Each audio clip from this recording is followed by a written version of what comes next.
everyone, it's Alice, and today I'm going to show you all of the wonderful books I got in August. I've got quite the mix of fiction and nonfiction and some art books this month, which is really exciting. And I think we're going to start with the fiction books, and the first one I got is this beautiful thing called Circus of Wonders by Elizabeth McNeil. And I mean, just look at this cover, covers like these get me right in the heart. Or technically in the wallet, I guess, because I bought this the minute I saw it. This is a historical fiction novel, and it starts off in this coastal village in England in 1866, where we meet this girl who has birthmarks all over her skin, and she is treated badly for it because people are horrible. And then the circus comes into town, and I think her father sells her to the circus because, again, people are horrible. And then I think we just follow her life in the circus and her growing fame, which sounds fantastic. And I really haven't read a lot of books with like circus settings, so I think that sounds great. Secondly, we have got another gorgeous book, and it is Island Queen by Vanessa Riley. And I mean, again, this cover is just beautiful. Like, I love the colors, I love this font, this illustration. I mean, like, it's just chef's kiss. This book is actually based on the true life story of a woman named Dorothy Kirwan Thomas, who was a woman of color who rose out of slavery and became one of the most powerful women and landowners in the colonial West Indies.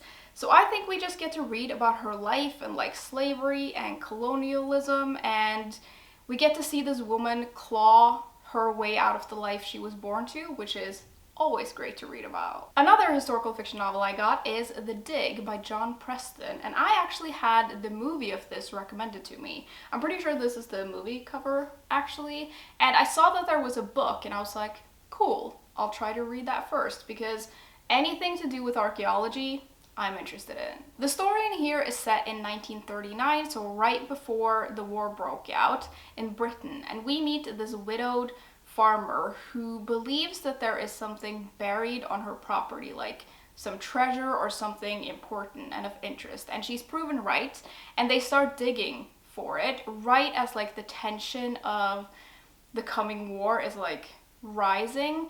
And I'm pretty sure this is also based on a true story actually, but I am not familiar with that story or that history at all, and to me it just sounds like a great read. Then I got a book that I, to be honest, didn't really know if I wanted to read or not, because I've heard very mixed things, but then I found it on sale and I was like, I think I will give this a go because I'm always interested in books in this genre, and it's Vox by Christina Dolcher. This is a dystopian novel that actually several people mentioned in the comments of my dystopian and apocalyptic fiction video that I did.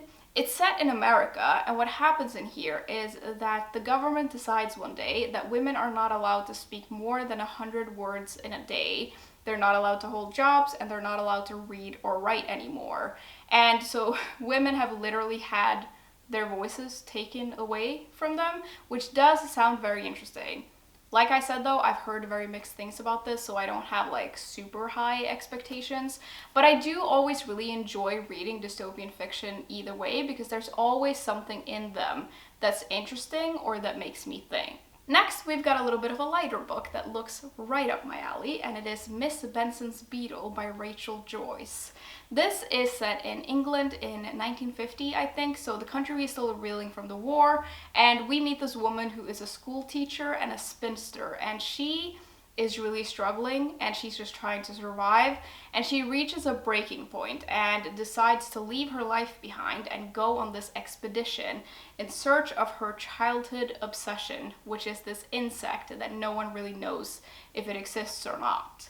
I think she takes someone with her, like she advertises for an assistant, and she finds this other woman and they go on this trip together, like they travel all across the globe, and they go in search of this insect, which I'm assuming is a beetle because of the title. And I just think that sounds delightful. Like, I really hope these women become friends and that they find this insect. Like, I haven't even started this and I'm already rooting for the characters. Then I got a bit of a different book for me, and it is A Deadly Education by Naomi Novik.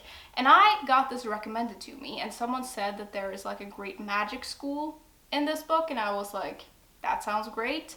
It's fantasy YA, I think, and I think this school is all about survival. Like, there are no teachers and no classes. Like, the whole point is just to survive. Like, you graduate or you die. Like, there's nothing in between. And I think that all of these people, like students at the school, have powers, and there are all of these monsters, and that's all I really know. Like, someone said this was a great magic school book, and I was like, cool, I'll try that. Next, we have got another really pretty cover, and it is The Lamplighters by Emma Stonex. And I have had my eye on this for a while. It's set in Cornwall in 1972, where 3 keepers vanish from this remote lighthouse. And it's really weird because the entrance door is locked from the inside, all the clocks have stopped, and in the log, there's written about this mighty storm, but the skies have been clear all week, so that doesn't make any sense. So what happened? No one knows. And then, like, years and years later, we meet the women who have been left behind by these 3 men who vanished, and they're still reeling from what happened, and it's really difficult to get over, obviously. And I'm assuming we sort of figure out what happened, maybe. I feel like there might be something magical about the lighthouse, like maybe some time trippy stuff. I don't know, but it sounds great. Moving on to nonfiction, first, I've got a book that I am super excited about because I've wanted a copy of this book for years, but I couldn't find an edition that I really, really liked. And then this came out and I was like, this one is it. It's Mythology by Edith Hamilton. And I think this is sort of considered a classic. I think it came out in the 40s, and it retells the stories of like the Greek, Roman, and Norse myths. So we get to meet all of the different gods, and I just love mythology, and I'm probably most familiar with Norse mythology because I live in Norway and I grew up here, so we learned quite a lot about it in school and stuff, but I also love Greek and Roman myths, and I just think this is gonna be great. This is just a beautiful edition. Like, it's huge, but it's beautiful, and it is also illustrated, which I love.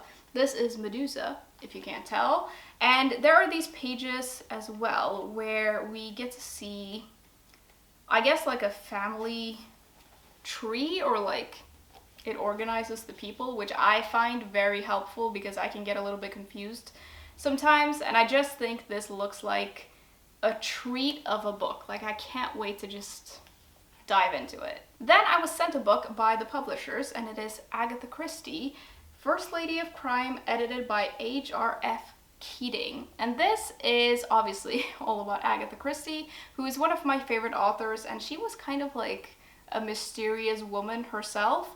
And I think this has, I guess, essays from all of these different writers, and it just delves into her life and her work and her success, which sounds great.